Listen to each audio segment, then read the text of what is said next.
Hello everyone, I hope you guys are doing well. আমি আশা, আপনাদের আশা গোল্ডেন গ্রোথে স্বাগত জানাই। তাহলে চলুন শুরু করি আজকের রেসিপি। আজকে হবে চিকেন কারি। ঠিক বিয়েবাড়িতে আমরা যেরকম চিকেন কারি খেয়ে থাকি, ঠিক তেমনই আপনারা বাড়িতে বসেই বানিয়ে ফেলতে পারবেন। এত সুস্বাদু আর লোভনীয় রেসিপিটা দেখতে হলে ভিডিওটা স্কিপ করবেন না। এখানে চিকেন নিয়ে নিয়েছি স্কিন সমেত, আর 2টো টমেটো আর 2টো পেঁয়াজকে মিক্সিতে গ্রেট করে নেব। তারপর চিকেনের মধ্যে মশলাটাকে মাখিয়ে নেব।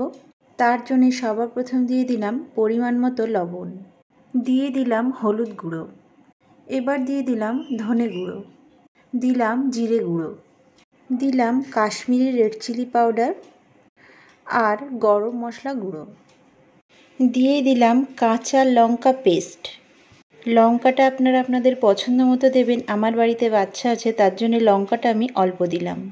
দিয়ে দিলাম আগে থেকে পেস্ট করে রাখা টমেটো ও পেঁয়াজ। এবার এই সবগুলোকে খুব ভালো করে হাতের সাহায্যে মাখিয়ে নেব। এই মাখানোটা হাতের সাহায্যেই করবেন, তাহলে খুব ভালো হয়। এবার এটাকে 15 মিনিট ঢাকা দিয়ে রেস্টে রেখে দেব। আপনাদের হাতে সময় কম থাকলে 10 মিনিট রেস্টে রেখে দিলেই যথেষ্ট। এবার কড়াইয়ে তেল দিয়ে দিলাম সরিষার তেল ও সাদা তেল। তেলটা গরম হয়ে গেলে দিয়ে দিলাম গোটা জিরে। জিরেটা দেওয়ার 1-2 সেকেন্ড পরে দিয়ে দিলাম একটা তেজপাতা। এরই সাথে দিয়ে দিলাম 2টো এলাচ, এলাচটাকে একটু ফাটিয়ে নিয়েছি।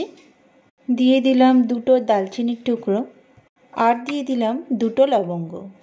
1 থেকে 2 সেকেন্ডের মধ্যে দিয়ে দিলাম পেঁয়াজ কুচি।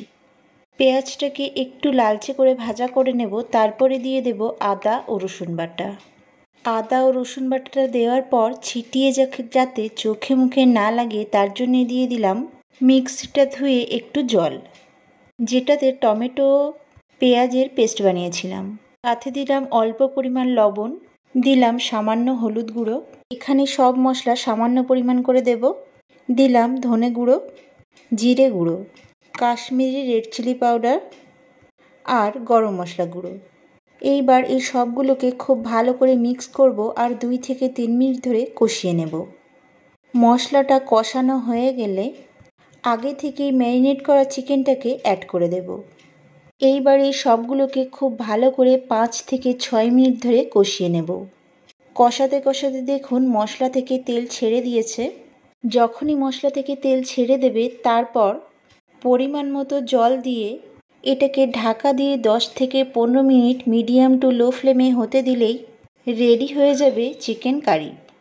তবে মাঝে মধ্যে এটাকে একটু আলাদা করে নাড়িয়ে দেব, তা না হলে কড়ার গায়ে লেগে যেতে পারে।